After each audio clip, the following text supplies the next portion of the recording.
기말고사를 앞두고 과제물 발표가 한창인 교양 수업 강의실. 박현진 양은 서울대 의예과 1학년에 재학 중이다. 수업 내내 바쁘게 손을 움직이는 현진 양의 교재엔 물음표가 가득하다.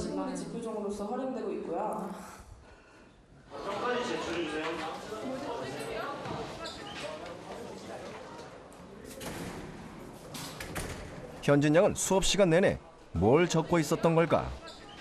고등학교 때부터 질문하는 게 습관이 들어서 대학 들어와서도 강의 시간 틈틈이 질문하는 게 있으면 적는 편이에요. 고등학교 때는 일일이 선생님들께 여쭤봤다면 지금은 저 스스로 답을 찾으려고 노력하고 있어요. 현진 양에게 질문하는 습관이 생긴 데는 이유가 있다. 고등학교에 입학한 후 수업 시간에 집중하지 못하고 다른 짓을 하거나 조는 일이 많았던 현진 양. 어느 날 수업을 잘 듣고 있지 않은 저를 발견하고 나서부터 어떻게 하면 수업을 잘 들을 수 있을지 고민하다가 생각해낸 방법이 질문이었어요. 질문을 하려면 적어도 그 수업 선생님 앞에서 딴짓은 하고 있지 않고 잠은 자고 있지 않아야지 선생님께 질문을 할 면목이 있고, 그리고 선생님께 질문을 할 내용을 찾다 보면 자연스럽게 선생님 말씀에 더 귀를 기울이게 되니까 질문을 하자는 생각을 하게 되었어요. 수업을 듣는 동안 궁금한 걸 찾아내기로 한 현진 양. 그러자 자연스럽게 집중력이 높아졌다. 하지만 질문을 만드는 게 처음부터 쉬웠던 것은 아니다. 질문을 3개 이상 만들려고 했는데요. 수업을 듣고 나서 선생님 말씀을 놓친 부분이라든지 아니면 필기를 했는데 빠뜨린 부분, 정말 들은 내용 그 자체를 질문했었거든요. 처음엔 질문도 단순했다. 개념을 익히지 않아 잘 이해되지 않는 내용이나 수업 시간에 놓친 부분을 되묻는 질문이 대부분이었다. 처음엔 이렇게 단순히 수업 내용을 질문했었다면 나중에는 수업 내용을 듣고 제가 예시를 생각해서 질문을 드린다든지 아니면 제가 생각하는 발레 예외적인 경우를 생각해서 질문을 한다든지 이렇게 질문이 좀 바뀌어 갔었어요. 질문도 하면 할수록 늘었다. 처음엔 질문 만드는데 급급했지만 시간이 갈수록 여유를 가지고 생각하며 수업을 들을 수 있었다. 떠오르는 질문은 메모지에 따로 정리했다. 즉 이렇게 2개를 뭘로 바꿨어? 생각이 많아질수록 질문도 복잡해졌다. 왜 그런 개념을 대입해야 하는지, 조건이 달라지면 어떻게 달라지는지 생각하고 고민했다. 단원과 과목을 넘나드는 복합적인 질문도 많아졌다. 이렇게 찾아낸 질문들은 선생님을 통해 해결했다.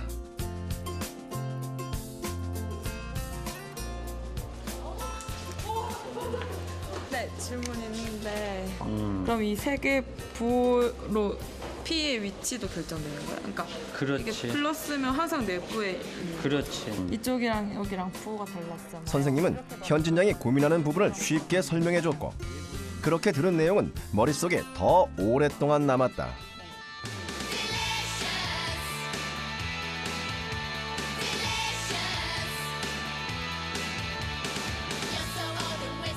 질문의 효과를 확인한 현진 양은 쉬는 시간, 점심시간을 100% 활용했다. 궁금증이 해결되지 않으면 집요하고 끈질기게 매달렸다. 전 과목 모든 선생님을 찾아 여기저기 돌아다니다 보니 홍길동이라는 별명까지 생겼다.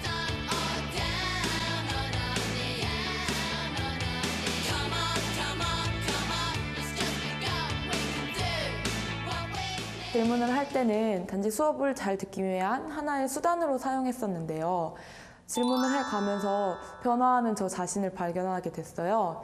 그래서 꼭 수업이 아니더라도 다른 제가 혼자 공부하는 자율학습 시간이라든지 그런 시간에도 질문을 사용하게 됐었거든요. 혼자 공부할 때도 항상 왜라는 질문을 갖게 되었었던 것 같아요. 질문 공부법을 시작한 후 현진 양의 성적은 어떻게 달라졌을까? 1학년 들어올 때는 신입생 예비 시험 때는 수학을 68점 맞고 석차가 20등이었었는데 6월에도 학년 석차가 42등이었고요. 2학년 때는 전국 전교 1등을 하게 됐습니다. 2학년 내내 전교 1등의 자리를 지킨 현진 양. 그녀의 질문 공부법은 혼자 공부할 때도 이어졌다. 이제 제가 중학교 때부터 고등학교 때 틈틈이 공부하던 제 방입니다. 네. 이 노트는 제가 고등학교 들어와서 처음 수학 공부를 할 때 만들었던 노트입니다. 문제를 정리하고 풀이를 제가 만든 저만의 해설지라고 할까요? 저만의 해설 노트예요. 노트에는 개념서에 있는 모든 문제 풀이가 꼼꼼히 정리돼 있었다. 현진 양이 정리한 해설은 정답지와 어떻게 다를까? 수식으로만 풀이가 나와 있다면 저는 이제 알아보기 쉽게 그림이나 그래프를 더 첨가해서 그렸고요. 타원의 정의를 그냥 일반식을 이용해서 바로 이용했지만 저는 왜 이런 식이 나오게 됐는지 타원의 정의를 한 번 더 짚어보고 풀이해서 이용을 했어요. 노트에는 문제를 풀 때 고민했던 과정이 고스란히 적혀 있다. 단순한 풀이의 정리가 아니라 왜 그런 풀이를 생각해냈는지 해설을 달았다. 한 문제에 많게는 4가지의 다른 풀이를 정리해 놓기도 했다. 이렇게 정리한 노트가 고등학교 3년 동안 총 10권에 이르렀다. 수업 시간 질문을 찾아내며 현진 양이 알게 된 건 개념이 탄탄해야 응용이 가능하다는 것이었다. 노트 정리는 문제를 통해 기본 개념을 정리하는 과정이었다. 왜 굳이 K는 0보다 크다는 조건을 줬을까? 현진 양의 질문은 문제를 읽는 데서부터 시작됐다. 문제에서 요구하는 것이 무엇인지, 왜 그런 조건이 주어졌는지 의문을 갖고 접근했다. 어른 4명, 아이 6명이 원탁에 앉을 때 어른과 어른 사이에 적어도 한 명의 아이가 들어가는 경우의 수를 구해라. 원탁에 어른 4명과 아이 6명이 앉는 문제예요. 근데 조건에서 지금 어른과 어른 사이에 적어도 아이 1명이 들어간다고 그랬잖아요. 일반적인 풀이는 아이 사이에 어른을 배열하는 방법을 주로 사용을 하거든요. 근데 저는 궁금증이 생겼던 게 문제에서는 어른 사이에 아이를 배열하라고 하는데 왜 아이 사이에 어른을 배열하는 게 일반적인 풀이인지 궁금해져서 현진 양에게 당연한 것은 없었다. 왜 이런 유형의 문제, 이런 공식이 쓰이는지, 다른 방법은 없는지 고민했다. 정답을 맞추는 것보다 중요한 것은 정답을 찾아가는 과정이었다. 문제를 풀어보니까 이게 하나하나의 규칙을 찾을 수가 없어서 답이 43,000가지 정도가 되는데 이거를 거의 일일이 다 조사해야 되더라고요. 이렇게 다른 풀이가 안 되는 이유를 알아가다 보니까 되는 풀이가 왜 되는지에 대해서 이유를 정확히 알 수 있었고, 그래서 실제 더 어려운 문제, 응용된 문제가 나와도 왜 이런 풀이를 써야 되는지 정확하게 그 개념을 알 수가 있었어요. 수학에서 중요한 것은 근본적인 원리를 이해하는 것. 고민 끝에 찾아낸 내용은 노트에 꼼꼼히 정리했다. 현진 양의 질문 공부 방법은 자신만의 해설 노트로 이어지며 깊이를 더해갔다. 다른 친구들이 진도 나가는 속도나 학교 선생님이 수업 시간에 나가는 진도 속도가 있는데 그걸 따라가는 게 버거워서 처음엔 많이 힘들었었거든요.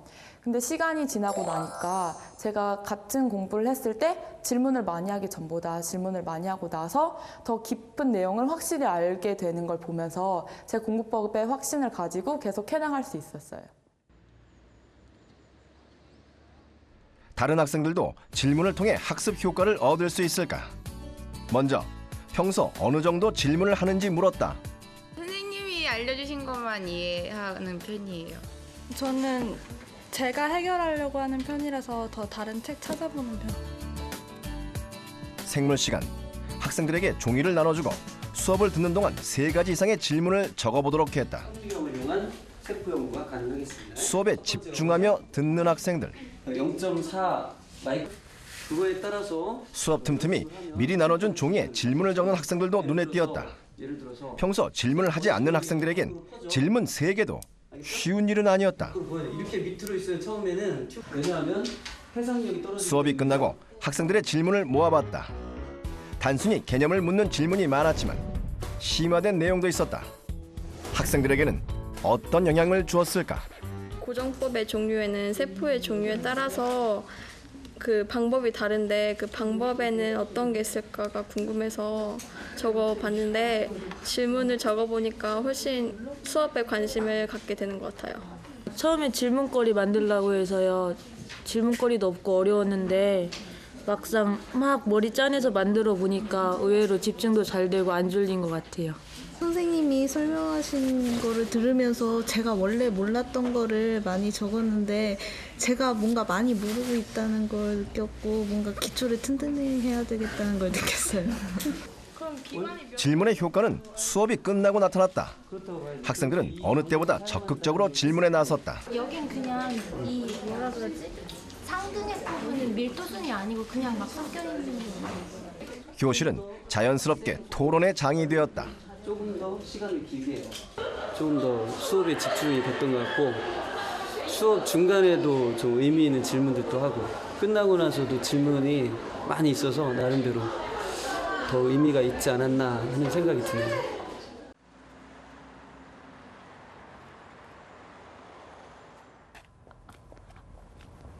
아 벌써 왔네.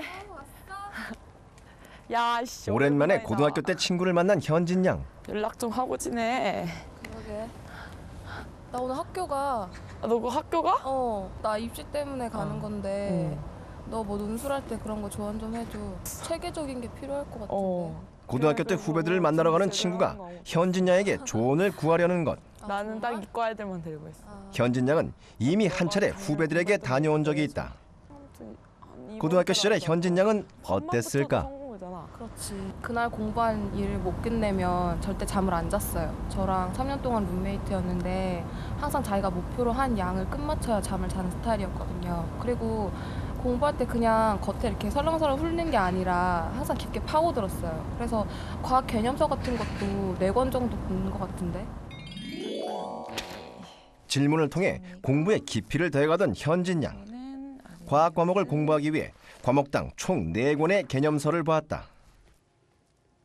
제가 화학 공부를 할 때 제일 첫 번째 봤던 책은 줄글 형태로 제일 설명이 자세하게 풀어서 책같이 나와 있는 느낌의 책을 골라서 읽었어요.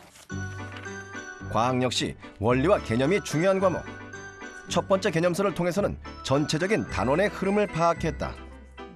책처럼 풀어서 정리되어 있기 때문에 암기한다기보다는 이해한다는 생각으로 가볍게 읽었다. 이렇게 첫 번째 개념서를 통해서는 전반적인 단원의 흐름을 파악하려고 노력했고요. 첫 번째 문제집이 말로 쭉 풀어서 썼던 문제집인데 반해 두 번째 문제집을 보시면 끊어져서 정리된 형태로, 요약된 형태로 나와 있어요.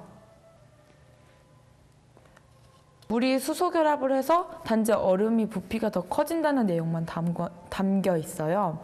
그래서 왜 더 부피가 커지는지에 대한 내용은 담고 있지 않아서 요약이 잘 돼 있는 대신 깊이가 부족했다. 왜 수소 결합을 하는지 내용을 찾아보기 위해서 화학2 내용을 참고했거든요. 화학2를 보시면 전기음성도라는 부분이 있는데 전기음성도는 원소가 전자를 당기는 힘이에요. 이 그래프를 보시면 지금 저희가 알고 싶어하는 수소랑 질소, 산소, 플루오르의 전기음성도 차이가 큰 걸 알 수가 있어요.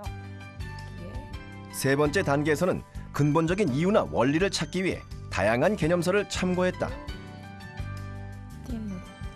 결국 이 수소 결합 역시 전기적인 인력 중에 하나라는 걸 알 수가 있거든요. 이 개념서 한 권만 봤을 때는 이 개념서에 나와 있는 내용을 암기하는 수밖에 없어요.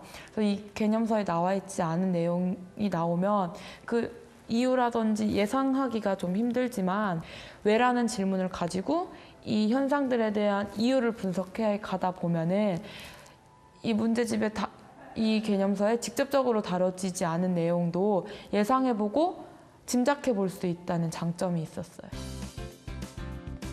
현진 양은 어떤 과목을 어떤 방법으로 공부하든지 왜라는 질문을 놓치지 않았다. 추가로 알게 된 내용은 두 번째 개념서에 정리해서 언제든 참고서처럼 확인할 수 있도록 했다. 제가 아무리 찾아봐도 이유를 알 수 없는 내용들이 되게 많았어요. 선생님들께 질문을 가다 보니까 대학 교재로 설명을 많이 해주시더라고요. 기본 원리를 파고드는 현진야에게 대학 교재는 좋은 참고서가 돼주었다. 개념이 탄탄해질수록 선생님에게 질문하는 것보다 스스로 질문하고 스스로 답을 찾아가는 시간이 더 많아졌다. 이러한 노력은 만점에 가까운 과학탐구 성적으로 돌아왔다. 하지만 거기서 끝이 아니었다. 현진 양은 시험을 보면 새 문제지를 구해 다시 한번 문제를 풀었다. 현진 양에게 중요한 것은 점수보다 완벽히 알고 있느냐 하는 것이었다. 해설을 정리하듯 모든 문제에 꼼꼼히 이유와 개념을 적었다. 빨간색은 문제를 분석하기 위한 색이에요. 그리고 나서 검은색으로 쓰는 부분은 이 문제랑 관련된 필수 개념들을 다시 한번 정리하는 데 썼어요. 형광펜은 이 문제를 볼 때 가장 먼저 봐야 되는 점이나 실수하기 쉬운 점들을 눈에 띄게 체크하는 데 사용했습니다. 파란색은 질문이 있는, 그러니까 그 문제를 풀면서 질문이 있는 내용들을 파란색으로 표시하고 그중에 따로 선생님들께 질문을 했고요. 이러한 과정을 거치는 것만으로도 확실한 개념 복습이 됐다. 자신이 무엇을 보충해야 할지, 선생님에게 무엇을 질문할지 선명하게 정리됐다.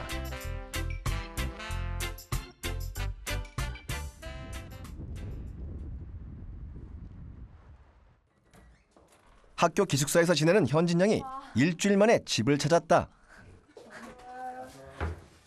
다녀왔습니다. 잘 왔어? 네. 고등학교를 지방의 기숙사 학교로 가는 바람에 부모님과 떨어져 생활한 지 벌써 4년째. 애들만 내가 다 데리고 있었어. 그래서 집에 오면 늘 할 얘기가 많다. 진짜 막 속상하고 다 벗고 나가고 진짜 대학생이 로망이. 현진 양이 공부를 잘하는 학생들이 모이는 고등학교를 택했을 때 부모님은 반대하진 않았다. 하지만 잘 적응할 수 있을지 늘 걱정이었다.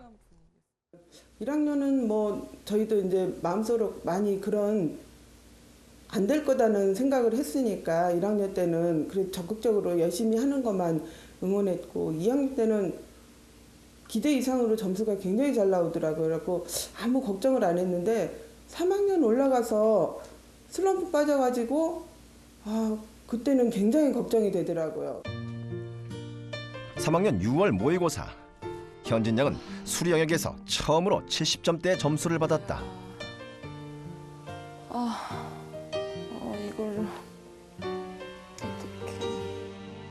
제가 2학년 때 성적이 많이 올라서 3학년 초반까지 자신감이 붙은 상태로 공부를 하고 있었는데요.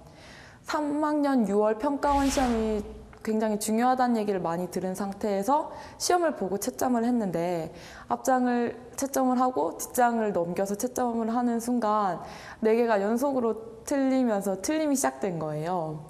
처음에는 이게 답지가 맞나 확인도 해보고 채점을 제대로 한 게 맞는 건가 확인도 해봤는데 결국 20점이 떨어진 점수가 나오게 됐어요. 갑자기 점수가 떨어진 이유를 알 수 없었던 현진 양. 풀리지 않는 문제가 있으면 늘 그랬던 것처럼 이번에도 역시 선생님을 찾았다. 점수가 많이 떨어졌어요. 본다고 봤는데. 현진 양이 질문할 때마다 함께 고민하고 도움을 주었던 선생님은 이번에도 방법을 제시해 주셨다. 막연히 틀린 거 오답 노트 만들지 말고 뭐를 어떻게 그동안 틀려왔나 그 시험지를 하나하나 이렇게 한번 체크를 해봐. 2번 실수로 틀리면 늘 만점에 가까운 점수를 받았는데 갑자기 성적이 떨어진 이유가 무엇일까? 현진 양은 선생님의 조언을 따르기로 했다. 매일 시간을 정해놓고 실전 문제를 풀듯 수학 문제를 풀었다.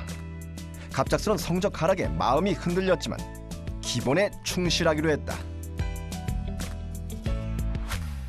채점을 하고 나면 어떤 단원의 문제를 틀렸고 왜 틀렸는지 꼼꼼히 분석했다. 분석한 내용은 날짜별로 정리했다. 문제 수, 걸린 시간과 함께 채점 결과를 적었다.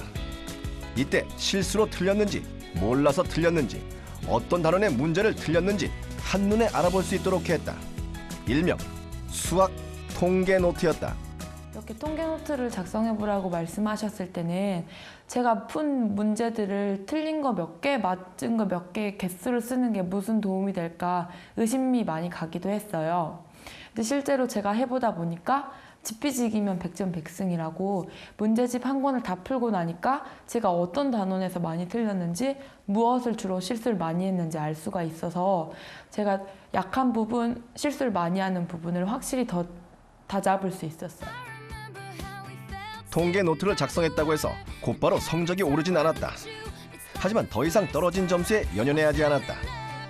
무엇이 부족한지 정확히 알았기 때문에 철저히 준비하며 자신감을 회복했다. 잘했다. 꾸준한 노력의 결과는 실제 수능 시험에서 빛을 발했다. 수리 영역 만점. 원하는 대학에도 당당히 합격했다.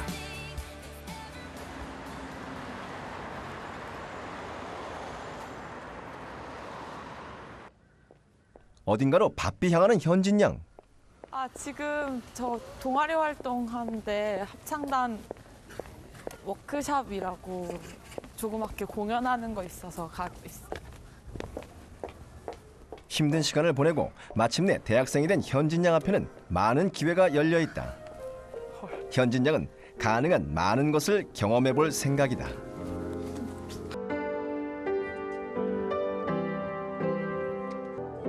바쁜 시간을 쪼개 동아리 활동도 다양하게 하고 있다.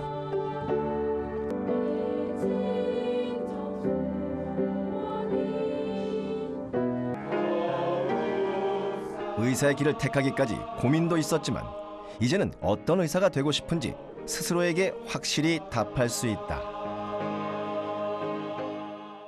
고등학교 때 제가 요양병원이나 장애복지시설로 봉사활동을 많이 갔었는데요. 이곳에서 알츠하이머 질환을 앓고 계시는 할머니, 할아버지 분들이나 정신지체 장애우 분들을 만나 뵈면서 제가 할 수 있는 게 많지 않다는 것을 매번 깨달았어요. 의대에 진학한 지금 앞으로 뇌신경 분야의 공부를 열심히 해서 이분들에게 도움이 되는 의사가 되고 싶습니다.